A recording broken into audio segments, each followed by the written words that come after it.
സർവശക്തനായ യേശുവിൻ്റെ തിരുനാമത്തിൽ ഏവർക്കും സ്നേഹവന്ദനം. പാപം നിറഞ്ഞ ആത്മാവേ, നിന്റെ നേരെയുള്ള ഈശോയുടെ സ്നേഹം തിരിച്ചറിയുക.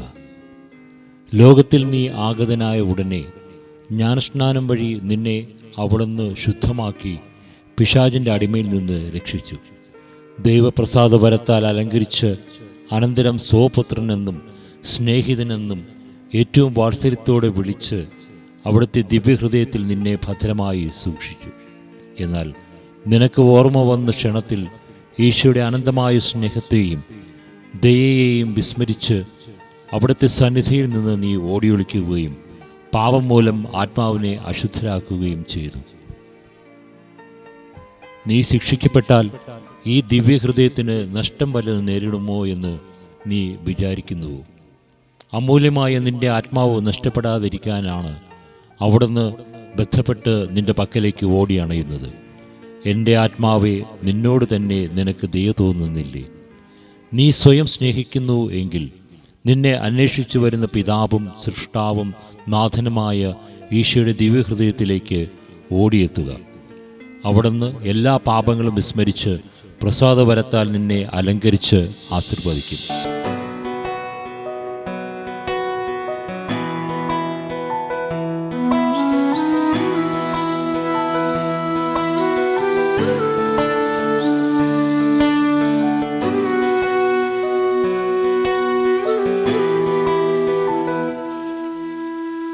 തിരുഹൃദയം തരും കരുതലറിഞ്ഞിടാൻ തിരികെ നടക്കേണം ജീവിതത്തിൽ. തിരുഹൃദയം തരും കരുതലറിഞ്ഞിടാൻ തിരികെ നടക്കേണം ജീവിതത്തിൽ. മധുരിമയേറുമാ സ്നേഹമറിഞ്ഞിടാൻ മധുരിമയേറുമാ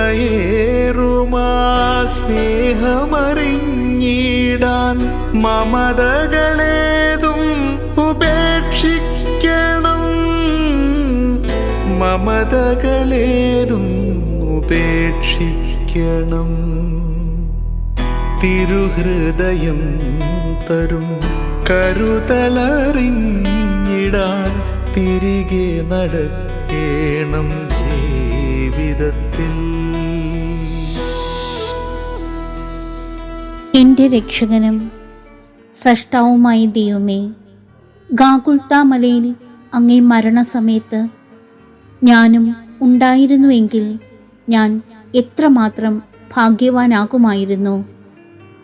കുന്തത്താൽ കുത്തി തുറക്കപ്പെട്ട അങ്ങേ തിരുഹൃദയത്തിൽ നിന്നും ഒഴുകിക്കൊണ്ടിരിക്കുന്ന ദിവ്യരക്തം എൻ്റെ ഹൃദയത്തിലേക്ക് വീണിരുന്നുവെങ്കിൽ ഞാൻ എത്ര പരിശുദ്ധനാകുമായിരുന്നു. മാധുര്യപൂർണനായ ഈശോയെ, ആദ്യ ബലി ദിവസം ഗാഗുൽത്തായിലെ കുരിശിൻ ചുവട്ടിൽ നിൽക്കുന്നതിനുള്ള ഭാഗ്യം കിട്ടിയില്ല എങ്കിലും അങ്ങേ തന്നെ ദിവ്യപൂജയിൽ നിത്യപിതാവിന് കാഴ്ച സമർപ്പിക്കുന്ന അവസരത്തിൽ കുരിശിനു കീഴിൽ അങ്ങയോടുകൂടി ഉണ്ടായിരുന്നവർക്ക് ലഭിച്ച അതേ ഭാഗ്യം തന്നെ എനിക്ക് ലഭിക്കുമെന്ന് പൂർണ്ണമായി ഞാൻ വിശ്വസിക്കുന്നു.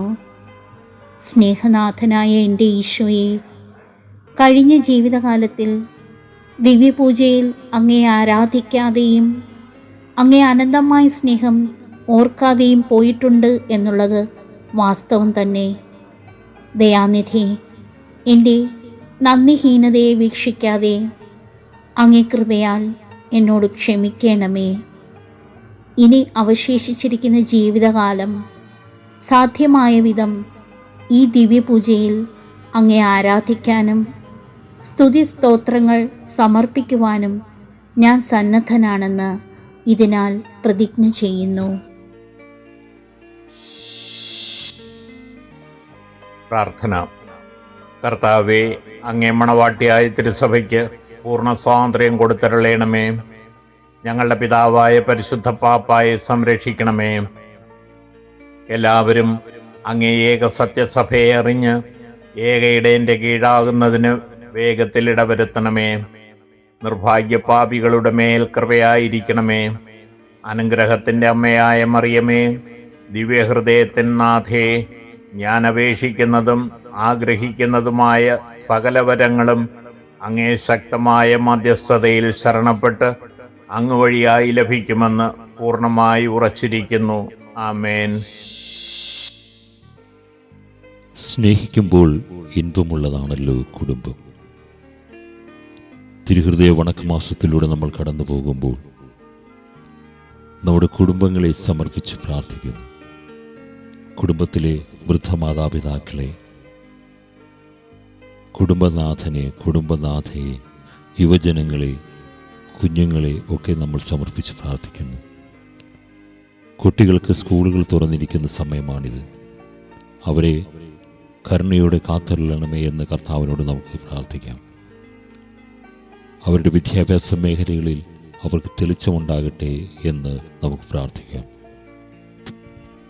വിശുദ്ധ മദർ തെരേസ പറയുന്നു, ഓരോ ശിശുവും അമൂല്യമാണ്, ഓരോ ശിശുവും ദൈവത്തിൻ്റെ സൃഷ്ടിയാണ്. കുടുംബങ്ങളിൽ നിത്യപ്രകാശമായി മാറുവാൻ തിരുഹൃദയമേ നീ എഴുന്നള്ളി വരേണമേ. വിശുദ്ധ ജോൺ പോൾ രണ്ടാമൻ മാർപ്പാപ്പ പറയുന്നു, നിന്റെ ശരീരം മറ്റൊരു വ്യക്തിക്ക് വിട്ടുകൊടുക്കുക എന്നത് ആ വ്യക്തിക്ക് നിന്നെ തന്നെ സമ്പൂർണ്ണമായി സമർപ്പിക്കുന്നതിൻ്റെ അടയാളമാണ്. പ്രിയമുള്ളവരെ, പരസ്പര സമ്പൂർണമായ സമർപ്പിക്കലിലൂടെ, സമ്പൂർണമായ സഹകരണത്തിലൂടെ, സമ്പൂർണമായ സ്നേഹത്തിലൂടെ നമ്മുടെ കുടുംബങ്ങൾ മുന്നോട്ട് പോകട്ടെ എന്ന് പ്രാർത്ഥിക്കുന്നു. സ്നേഹത്തോടെ. ആമേൻ.